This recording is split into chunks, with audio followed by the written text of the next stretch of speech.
Good morning प्यारे बच्चों। आज हम व्याकरण का पाठ वर्ण विचार बेटे पढ़ेंगे। इसको ध्यान पूर्वक सुनना, समझना, तब तुम्हें समझ आएगा बेटे। वर्ण वह छोटी से छोटी ध्वनि जिसके और खंड होता है, टुकड़े नहीं किए जा सकते, वर्ण कहलाते हैं। उसके बाद है वर्णमाला। वर्णों के क्रमबद्ध तथा व्यवस्थित समूह को वर्णमाला कहते हैं। वर्ण के दो भेद होते हैं बेटे, स्वर और व्यंजन। स्वर जिन वर्णों के उच्चारण में किसी अन्य वर्ण की सहायता नहीं ली जा सकती तथा वायु बिना किसी रुकावट के बाहर निकल जाती है, स्वर कहलाते हैं। हिंदी वर्णमाला में कुल 11 स्वर हैं। ए, आ, ई, उ, ऊ। स्वरों के भेद। उच्चारण में लगने वाले समय के आधार पर स्वरों के 3 भेद होते हैं: ह्रस्व स्वर, दीर्घ स्वर, प्लूट स्वर। ह्रस्व स्वर वे स्वर जिनके उच्चारण में सबसे कम समय लगता है, ह्रस्व स्वर कहलाते हैं। अ, ई, उ, रे, ऋषि। कुल 4 ह्रस्व स्वर हैं।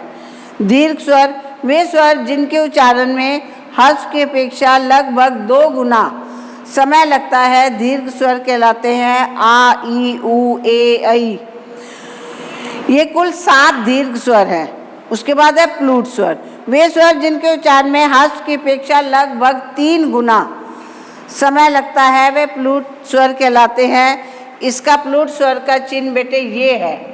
उसके बाद जैसे ओम, ये प्लूट स्वर में आता है। स्वरों की मात्राएं। स्वरों का प्रयोग व्यंजन के साथ उनके मूल रूप में नहीं होता, अपितु इन्हें व्यंजनों के साथ चिन्हों के रूप में प्रयोग किया जाता है। इन चिन्हों को मात्राएं कहलाते हैं। जैसे अ की कोई मात्रा नहीं होती, आ की ये मात्रा, ई की ये छोटी की ये मात्रा, बड़ी की ये मात्रा, छोटे ऊ की ये मात्रा, बड़े ऊ की ये मात्रा, ये इनकी मात्राएं होती हैं। उसके बाद आता है व्यंजन। जिन वर्णों के उच्चारण में स्वरों की अपेक्षा स्वरों की सहायता लेनी पड़ती है तथा वायु मुख से स्वतंत्रता पूर्वक बाहर नहीं निकलती, उन्हें व्यंजन कहते हैं।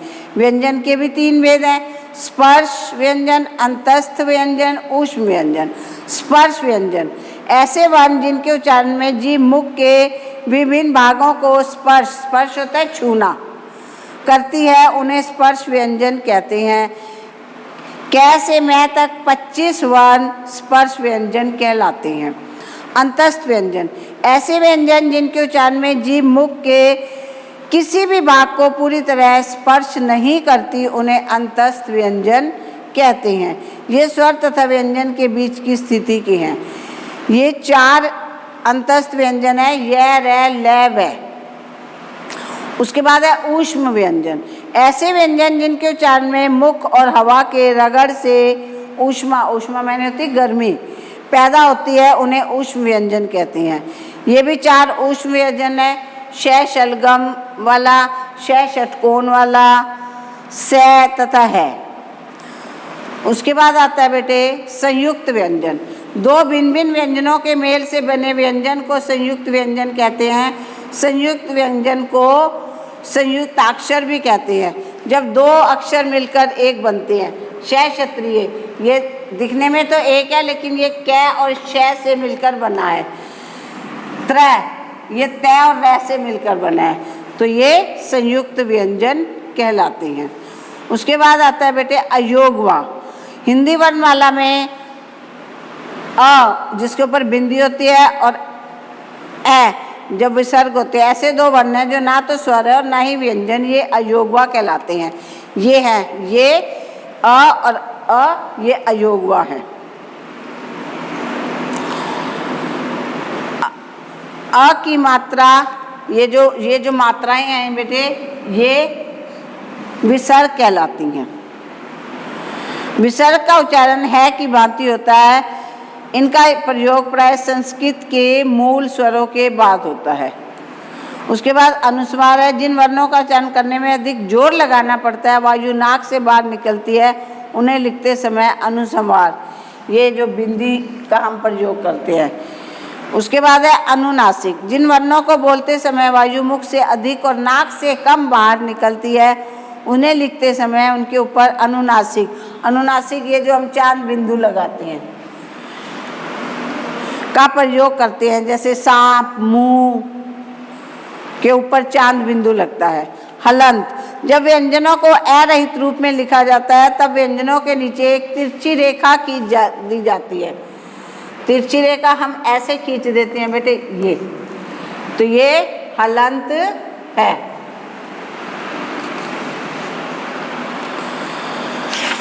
वर्ण विच्छेद, शब्दों के वर्णों को अलग अलग करके लिखना वर्ण विच्छेद कहलाता है। वर्ण संयोग, जब दो अलग अलग वर्ण आपस में मिलते हैं तो उनके मेल को वर्ण संयोग कहते हैं। जैसे तय और य, तय और ये मिलके आधा तय और ये बन जाएगा। अब हमने अब तक क्या सीखा? वह ध्वनि जिसके और खंड ना किए जा सके उन्हें वर्ण कहते हैं। वर्णों के व्यवस्थित तथा क्रमबद्ध समूह को वर्णमाला कहते हैं। स्वर के दो भेद, ह्रस्व स्वर और दीर्घ स्वर। व्यंजन के तीन भेद, स्पर्श व्यंजन, अंतस्थ व्यंजन, ऊष्म व्यंजन। ए और ए ये अयोगवा है। दो वर्णों के मेल को वर्ण संयोग तथा दो वर्णों को अलग अलग करके लिखना वर्ण विच्छेद करते हैं। बेटे ये पाठ तुम्हें अच्छे से समझ आ गया होगा, इसको ध्यानपूर्वक सुनना समझना और मेरे चैनल को लाइक करना, मेरी वीडियो को सब्सक्राइब करना। Thank you, have a nice day.